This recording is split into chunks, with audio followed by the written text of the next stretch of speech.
Sœurs et frères, je mettrai un accent particulier sur la première lecture. Il semble qu'elle nous donne des éléments, des fondamentaux qui nous rappellent notre vie chrétienne et ce à quoi nous sommes appelés comme chrétiens. Ainsi, la parole que nous avons écoutée aujourd'hui, la parole qui se donne aujourd'hui à nous, prend en quelque sorte la route, le chemin d'un dialogue, d'une rencontre, d'un carrefour entre l'appel de la parole et la réponse à donner à cet appel. C'est ce qui se dessine, c'est ce qui s'illustre dans la première lecture avec la figure d'Abraham. Dans la vie de cet homme, un fait se produisit, bouleversant toute son existence. Il s'agit de Dieu qui l'appelle par son nom et qui lui parle. Cet événement met en exergue la nature de la parole de Dieu, laquelle est toujours première et qui se présente ici comme un langage, un acte et un mystère divin. Nous allons développer l'aspect du langage ici. Comme langage, l'on exprime le fait que Dieu parle, qu'il est une personne et qu'il manifeste une intentionnalité lorsqu'il s'exprime. C'est le moyen, c'est la possibilité que Dieu a choisie pour se communiquer aux hommes. Le langage est la forme dans laquelle une raison se communique à une autre raison.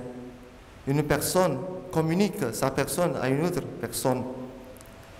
Ici précisément, c'est la raison divine qui se communique à l'homme. C'est Dieu qui parle à l'homme.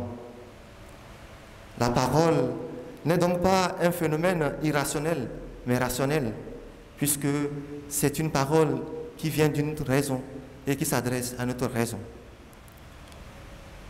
Comme personne de Dieu s'engageant dans sa communication, la parole de Dieu jouit d'une autorité unique, donnant du poids à sa vérité éternelle, manifestant qu'elle est libre d'une liberté unique, capable de s'adresser à qui elle veut. Dans ce dynamisme, l'intentionnalité de la parole de Dieu est le fait qu'elle vise dans son contenu chaque homme en particulier, cherchant à le rejoindre dans sa situation particulière, dans ce qu'elle est, dans ce qui lui est propre à lui et à lui seul. Ce n'est pas une parole donnée en général, sœurs et frères, mais une parole toujours particulière qui concerne telle personne particulière, comme l'a été l'expérience d'Abraham, l'expérience des saints et l'expérience de chacun de nous.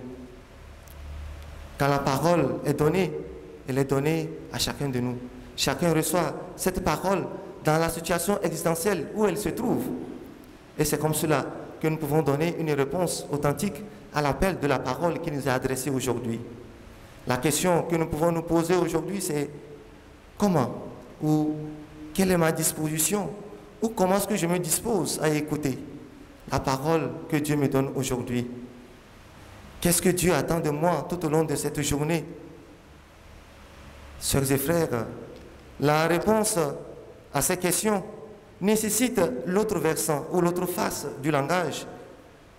C'est-à-dire, quand on parle du langage, il faut nécessairement l'écoute, il faut nécessairement l'audition pour que le langage trouve un réceptacle.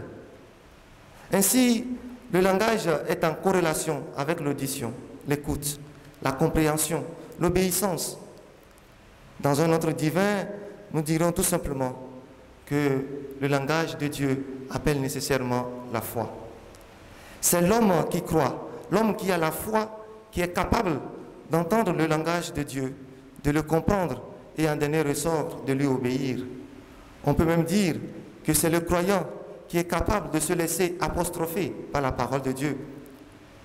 Et c'est cette attitude, cette posture de croyant que nous découvrons chez Abraham, notre Père dans la foi.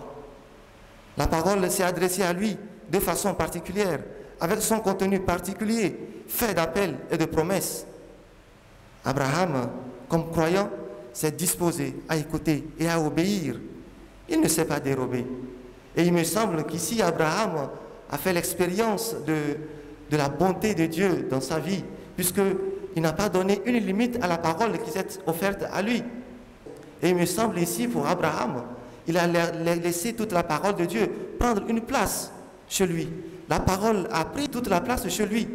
Et en retour, on voit dans la vie d'Abraham la bonté de Dieu qui s'est manifestée. Abraham a laissé la parole totalement mûrir en lui. Et en retour, la bonté de Dieu s'est manifestée dans sa vie. Et c'est ainsi, sœurs et frères, que nous pourrons faire l'expérience, le miracle de la parole de Dieu. La parole de Dieu, lorsqu'elle atteint l'homme dans la foi, nous faisons l'expérience du miracle. Oui, c'est toujours un miracle lorsque la parole de Dieu atteint son but en l'homme dans l'événement de la foi.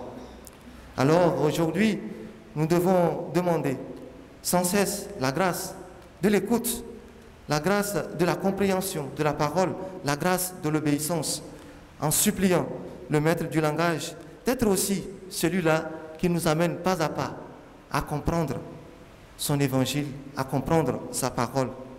Cela ne peut se faire qu'en évoquant l'Esprit Saint, qui est le maître intérieur par excellence, qu'il vienne ici et maintenant nous enseigner à écouter et à obéir. Qu'il en soit ainsi pour chacun de nous. Amen.